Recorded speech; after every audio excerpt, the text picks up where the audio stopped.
Good morning. Happy Sabbath. It is Saturday and we are going to be reading another chapter, 1 Samuel chapter 8.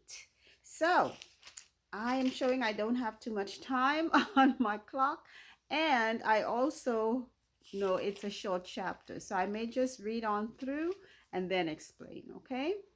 All right. And it came to pass when Samuel was old that he made his sons judges over Israel. Now the name of his firstborn was Joel, and the name of his second, Abiah. They were judges in Beersheba. Now, just to give a quick recap, yesterday we saw that the men of Kirjath Jearim came, they got the ark.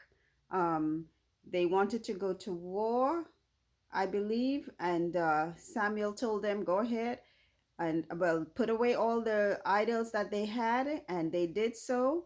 And God was with them. They won the war against the Philistines, and I think Samuel offered up a lamb to God, and then or he offered up the lamb before they did the fighting with the Philistines, and then they were able to win the war with the Philistines. And now we are moving on. He built an altar to the Lord as well. So now he's older in years and he has two sons, and now they are judges in Beersheba. Verse 3. And his sons walked not in his ways, but turned aside after lucre and took bribes and perverted judgment. Ouch. Verse 4. Then all the elders of Israel gathered themselves together and came to Samuel unto Ramah, and said unto him, Behold, thou art old, and thy sons walk not in thy ways. Now make us a king to judge over us like the nations.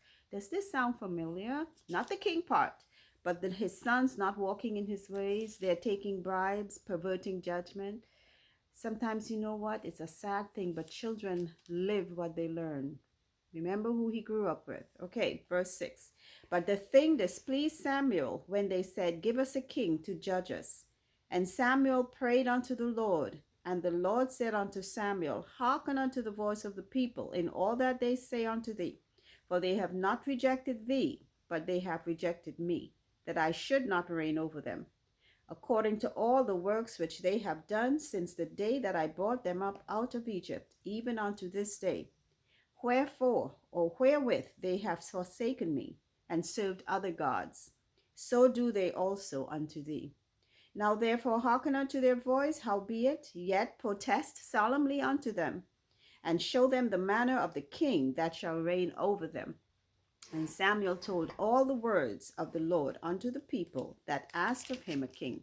So the people now are not wanting a judge anymore. They've been seeing how some of these priests have been living, Samuel's sons following just like Eli's sons, and they are not doing God's work as they are supposed to. And people see this, even if they're using it as an excuse to do what they want to do, they can throw that at you. If you're not living right and you're proclaiming to be one of God's children or servants, they're going to come back at you.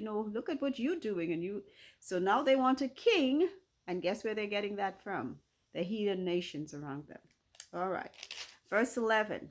And he said, This will be the manner of the king that shall reign over you. He will take your sons and appoint them for himself, for his chariots, and to be his horsemen, and some shall run before his chariots. He will appoint him captains over thousands and captains over fifties, and will set them to air his ground, and to reap his harvest, and to make his instruments of war, and instruments of his chariots. And he will take your daughters to be confectionaries, and to be cooks, and to be bakers. And he will take your fields, and your vineyards, and your olive yards, even the best of them, and give them to his servants. And he will take the tenth of your seed and of your vineyards, and give to his officers and to his servants. And he will take your men servants and your maid servants and your goodliest men, your young men and your asses, and put them to his work. He will take the tenth of your sheep, and you shall be his servants. And you shall cry out in that day because of your king, which you shall have chosen you. And the Lord will not hear you in that day. So Samuel is laying it down for them, the carpet of which they're about to tread.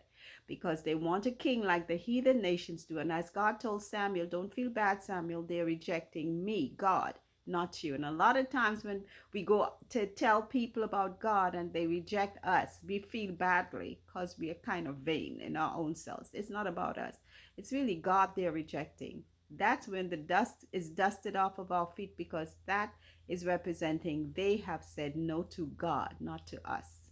We are just the forefronts. Okay. Verse um verse 19. Nevertheless, the people refused to obey the voice of Samuel, and they said, "Nay, but we will have a king over us, that we also may be like all the nations." You see what I'm saying? Copycat, monkey see, monkey do, as we say. They want to be like the other nations. I can say a lot about that. And go out before, that our king may judge us, and go out before us and fight our battles. And Samuel heard all the words of the people, and he rehearsed them in the ears of the Lord. And the Lord said unto Samuel, Hearken unto their voice, and make them a king. And Samuel said unto the men of Israel, Go ye every man unto his city. So God is going to give them exactly what they asked for. And you know what? A lot of times we know certain things when we want them is because we've seen our neighbors with them.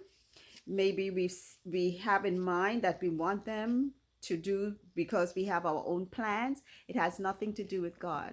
We have not asked God's will for us. We just say to God. And that's what a lot of people say when they ask God, okay? They tell God after they thought it through, this is what we want. And this is exactly what's happening here. So God is going, he's told Samuel, tell them everything that's going to take place when they get their king. And they decided, yes, we know we still want a king, just like us today.